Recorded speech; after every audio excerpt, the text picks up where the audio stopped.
કંપનીની મનમાની સામે ખેડૂતોનો વિરોધ યથાવત છે। જેતપર ગામે ખેડૂતોના ઉપવાસ આંદોલનને અનેક લોકોનું સમર્થન મળ્યું છે। ખેતરોમાં વીજ લાઇનને લઈ ખેડૂતો ઉપવાસ પર ઉતર્યા છે। ખેડૂતોના સમર્થનમાં 15 લોકોએ મુંડન પણ કરાવ્યું। આજે કુલ 9 લોકો ઉપવાસ પર ઉતર્યા। 2 મહિલાઓએ આમરણાંત ઉપવાસની સાથે મૌન ધારણ કર્યું। મોટી સંખ્યામાં લોકો ઉપવાસ છાવણીમાં હાજર પણ રહ્યા। જ્યાં સુધી ન્યાય નહીં મળે ત્યાં સુધી લડત શરૂ રહેશે તેવું ખેડૂતોનું કહેવું છે। મુંડનમાં એવું કર્યું, અમારે છાવણી ઉપર અમારે અદાણીના માણસો ખેતીમાં કામ કરી રહ્યા છે, બરોબર।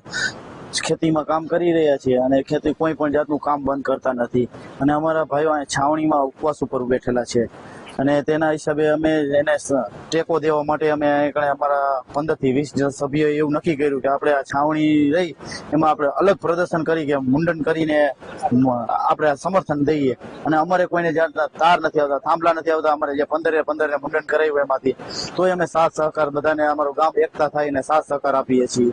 અત્યારે અમે આ ઉપવાસ ઉપર ઉતર્યા છીએ 3 બહેનો અને 2 બહેનો તે મૌન વ્રત પણ ધારણ કર્યું છે।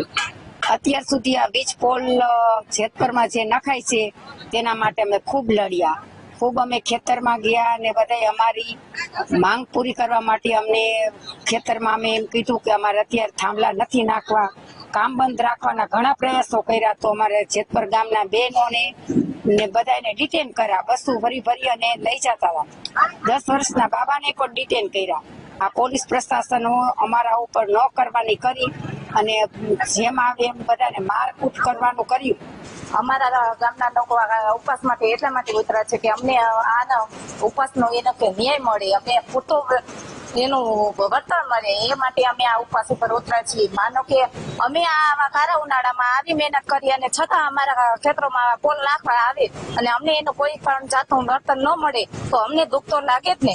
અમે એમ કહીએ કે તમે આવો અદાણી લોકોના માણસો, તમે તમારા બાયડી છોકરાઓને જાજીવાર નહીં 2 કલાક આવા કારા ઉનાળામાં આવી મહેનત કરવા મોકલો તો તમને ખબર પડે કે આવા કારા ઉનાળામાં કેવી રીતના શું પરસેવો પાડી અને ખેડૂતના લોકો કેવી મહેનત મજૂરી